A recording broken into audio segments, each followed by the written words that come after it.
You're listening to a 3CR podcast created in the studios of independent community radio station 3CR in Melbourne, Australia. For more information, go to allthews.3cr.org.au.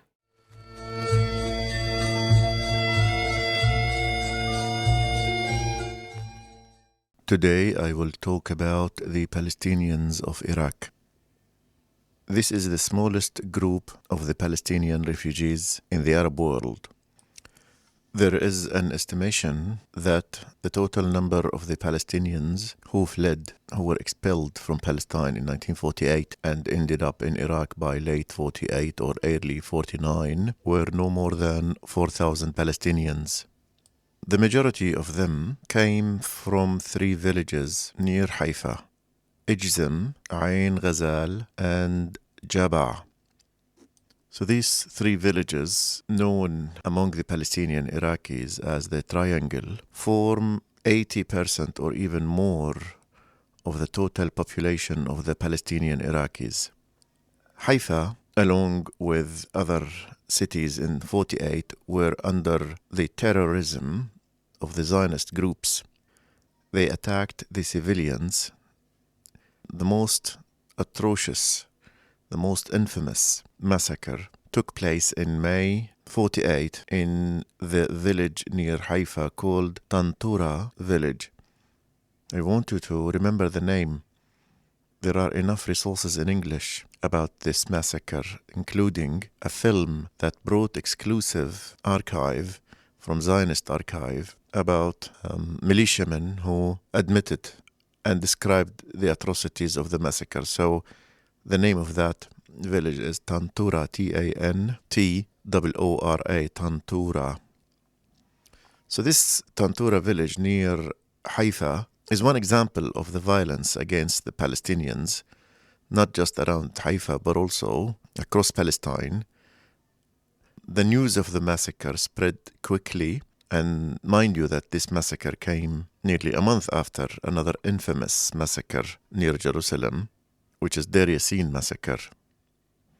Here we're talking about, within 1 year, more than 50 massacres at the hands of the Zionist terrorist groups against civilians, entirely civilian Palestinians. So these massacres, the news of the massacre, made the civilians flee. And they went in different directions, and our group went to the south, to the internally displaced Palestinian city of Jenin. Jenin happened to be under the administration of the Iraqi army that entered Palestine. So when the war was over, the Iraqi army was prepared to return. There is one story that says that the mother of the king, the last king of Iraq, King Faisal II, was sympathetic to the widows and elderly women, and she told the Iraqi army to come and bring with them some of the women who were left with no support. So this is the core of what later became the Palestinian Iraqi population. Within 1 year, the nearly 4,000 became maybe 5,000 or 6,000 people when their other members of the families joined them, having lost hope of returning to Palestine. Now, in terms of their legal status in Iraq, when they arrived, they were given the guests status. So this created an administrative or legal vacuum in terms of their status, residency status in Iraq. They were not given anything. They were not given IDs, travel documents, passports. I think the assumption in Iraq, alongside the other Arab countries, that the presence of the Palestinians, refugees, will not be long.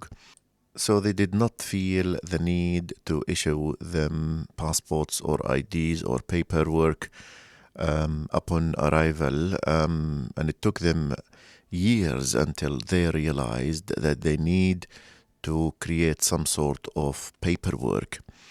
In Iraq, it was one of the longest gaps because it was until 1958, 10 years later, when the monarchy came to an end, there was a bloody coup that ended the Iraqi monarchy, and there was the birth of the republic. The first president was Abdul Karim Qasim. One of the earliest decisions was to set up a department in Iraq to arrange the situation and status of the Palestinians in Iraq. And by then, we're talking 10 years after Nakba, the population of the Palestinians became nearly 15,000, or maybe a fewer than that. But there was the beginning of the Department for the Palestinian Affairs in Iraq, and that's in 1958. So the first 10 years of their presence in Iraq, the majority of them, with few exceptions, were not given any form of IDs or paperwork or travel documents or passports, which means that the majority were denied travel, whether to the Arab countries or the rest of the world. So the change of regime made the Iraqi governments feel the need to correct their residency status. They set up a department for the Palestinian refugees in 58, and within 2 to 3 years, they started issuing them the first travel documents. So in 1961, they were given Iraqi travel documents. And again, these are not passports, because again, the Arab League decided not to give the Palestinian refugees in the Arab countries citizenship status, and to maintain their refugee status for fear of resettlement. And resettlement was seen as the opposite of the right of return. There was an assumption, I don't want to use words that could be harsher than this. There was an assumption that if the Palestinians in Lebanon or in Iraq or Syria or Egypt became citizens, that they will forget Palestine and will choose to forego their right of return. So for that not to happen, then we maintain the refugee status, and then they will be returning to Palestine when Palestine is liberated.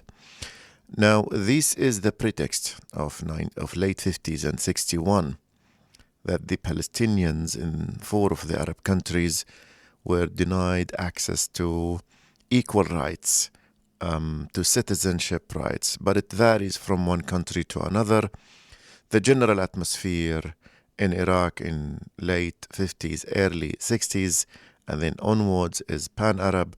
The Palestinians were seen as equal when it comes to education, to employment, to housing, and this is to the credit of the Iraqi governments.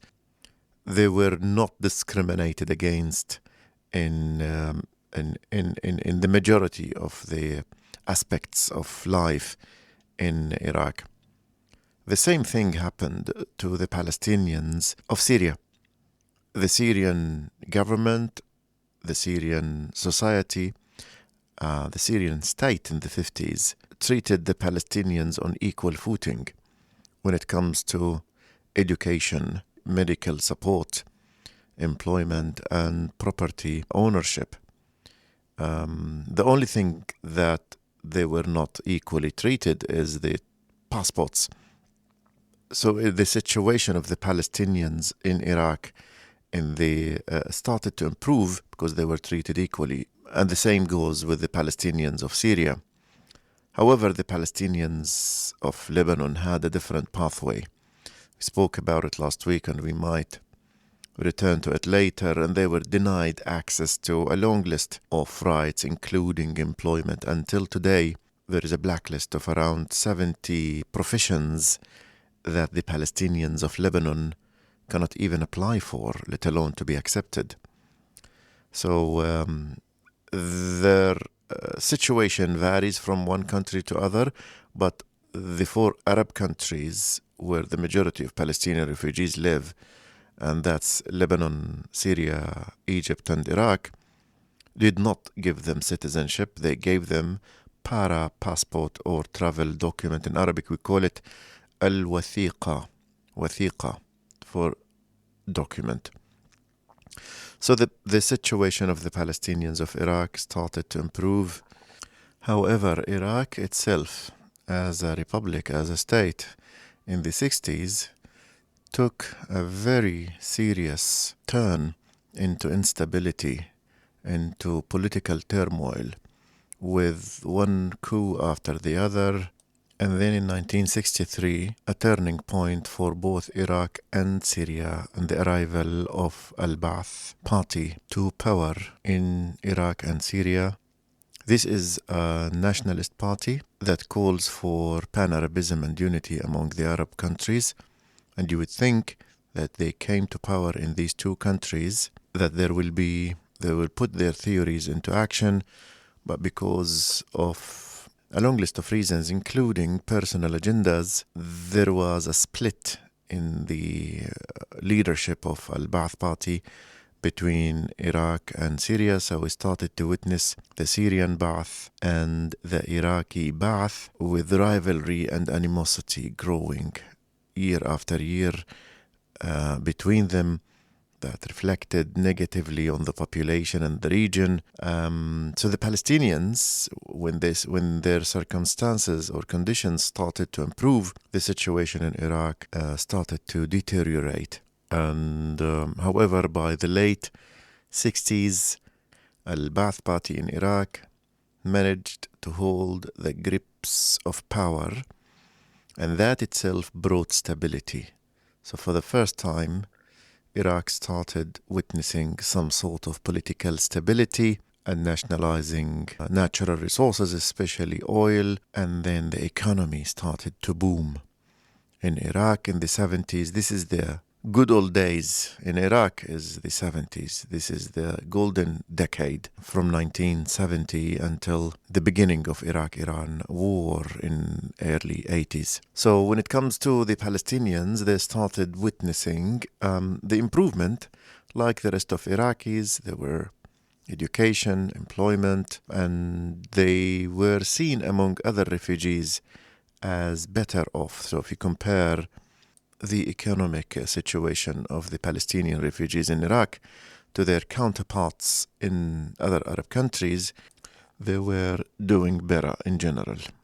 I will come back after the break with more about the Palestinians of Iraq. And for now, let's take a break, and I'm going to share with you a segment from Tarab Ensemble's concert last Sunday at Brunswick Ballroom, where we read an excerpt of a poem written by Mahmoud Darwish describing the last night before leaving Granada for the last time, marking the 500-year anniversary in 1992 of the fall of Granada, Granada.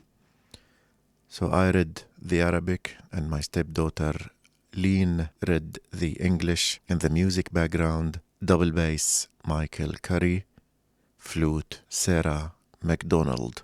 The poem is called 11 Planets Since the Last Andalusi Scene. Hi, this is Rafif Ziada, and you're listening to 3CR, pro-Palestinian, happily proud radio.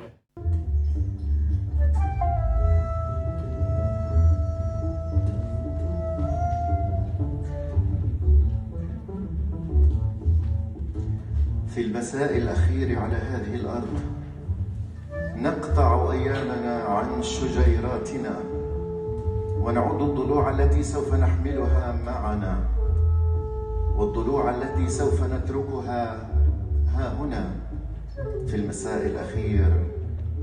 لا نودع شيئا ولا نجد الوقت كي ننتهي، كل شيء يظل على حاله، فالمكان يبدل أحلامنا ويبدل زواره فجأة.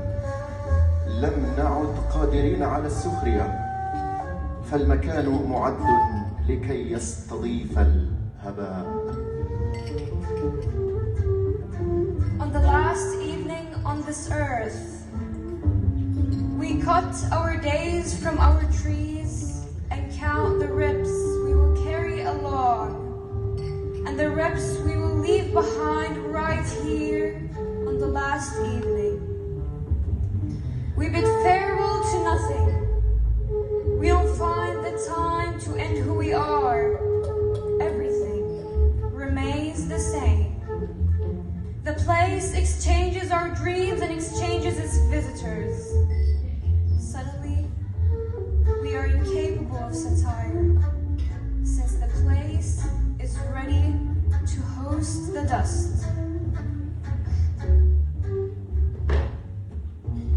هنا في المساء الأخير نتملى الجبال المحيطة بالغيم. فتح مضاد، وزمان قديم يسلم هذا الزمان الجديد مفاتيح أبوابنا. فادخلوا أيها الفاتحون منازلنا، واشربوا خمرنا من موشحنا السهل. فالليل نحن إذا انتصف الليل، لا فجر يحمله فارس قادم من نواحي الأذان الأخير. Here, on the last evening, we contemplate mountains surrounding clouds, a conquest and a counter-conquest, and an ancient time handing over our door keys to the new time. So enter, you conquerors. Enter our homes and drink our wine out of our simple muwashah. We are the night when midnight comes. No horseman carries the dawn from the ways of the final azan. شاينا أخضر ساخن فاشربوه، وفستقنا طازج فكلوه، والأسرة خضراء من خشب الأرز فاستسلموا للنعاس بعد هذا الحصار الطويل وناموا على ريش أحلامنا. الملاءات جاهزة والعطور على الباب جاهزة والمرايا كثيرة، فادخلوها لنخرج منها تماما. وعما قليل سنبحث عما كان تاريخنا حول تاريخكم في البلاد البعيدة، وسنسأل أنفسنا في النهاية: هل كانت الأندلس ها هنا أم هناك؟ على الأرض أم في القصيدة؟ Our tea is hot and green, so drink it. Our pistachio fresh, so eat it. And our beds are cedar green, so surrender to sleepiness. After this long siege, sleep on the feathers of our dreams. The sheets are ready. The perfume by the door is ready. And the mirrors are many for you to enter them so we can leave them entire.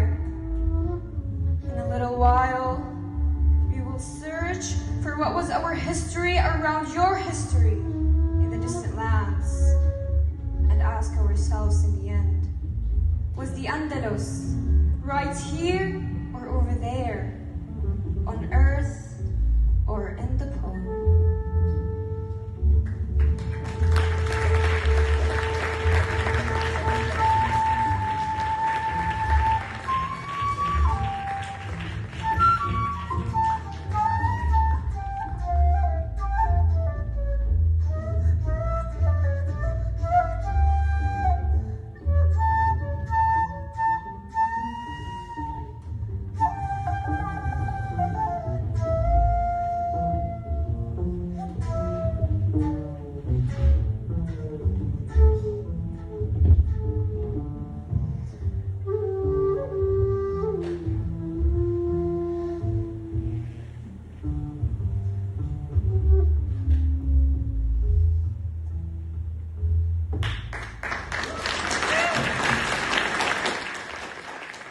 You're listening to Palestine, remembered on 855 AM. In the 80s, Iraq and Iran were in a very long war that lasted more than 8 years. That war resulted in the killing of 1 million Iranians and Iraqis in the destruction and in turmoil, the Palestinians of Iraq, while they did not have to be sent to the battlefields, but they also, like the other Iraqis, endured the ramifications of living under war. But also the 80s was the time of economic stability, at least. Iraqis in the 80s maintained high standards, high living standards. They were having holidays in Europe. Middle-class Iraqis were able to go to London. They were able to earn, and the Palestinians of Iraq also were maintained their good economic situation. So it's just the war. If you just survive the military aspect of the war, socially, politically, economically, Iraq was stable.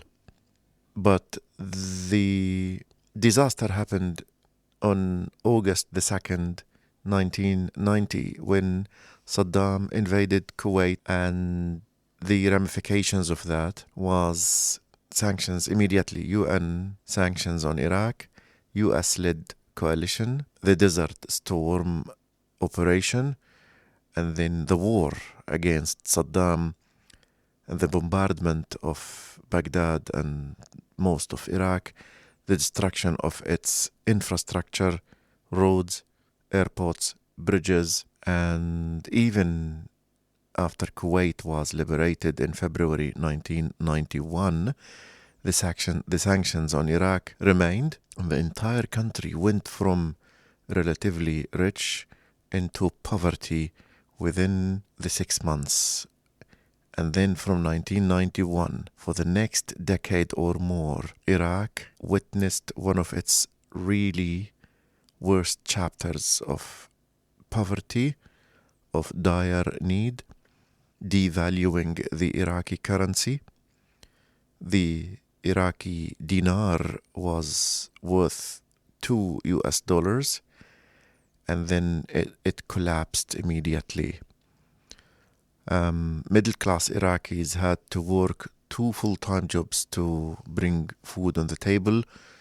The state was able to bring necessities and to distribute essentials, especially essentials of food, on all Iraqis, including the Palestinians. But the 90s, this 10 years, this decade, is marked by dire need, by poverty, by isolation. Iraq was isolated from the world. The only border that remained functional was the Iraq-Jordan border, because Turkey, Iran, Saudi Arabia, Kuwait, airports were also out of service. There's only Baghdad, Amman road that remained open to just keep Iraq alive, and the Iraqis found it extremely difficult to travel. First, they can't afford it. Then the Arab countries and the rest of the world made it very difficult for Iraqis to get a visa. And then even internally, the Iraqi government knew that if they allow travel, that they will be bleeding their society. So they added more harsher conditions for Iraqis to be able to travel. And the Palestinians of Iraq were basically a tiny little drop into this big ocean of poverty and dire need and destitute. So the 90s is marked by basically starvation, hunger, need, and isolation. Iraq also was isolated by telephones, because the Americans destroyed the infrastructure, including the switchboard. People who had relatives in Iraq couldn't just call them. And here I'm talking about landlines. This is before satellite and before mobiles and before internet. Iraq was completely or nearly completely isolated from the rest of the world. And the Palestinians of Iraq also, like the majority of Iraqis, were caught into this misery. Next week, we will talk about what happened to them after 9/11 and after the fall of the Iraqi regime. Thank you for being with me, and until we meet next Saturday, this is Yusuf Ahmed Rimawi wishing you the best of time, and salam.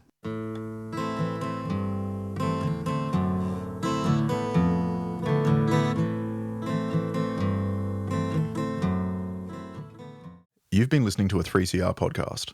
If you found it valuable, please consider donating or subscribing to support independent community radio. To find out more, go to 3cr.org.au.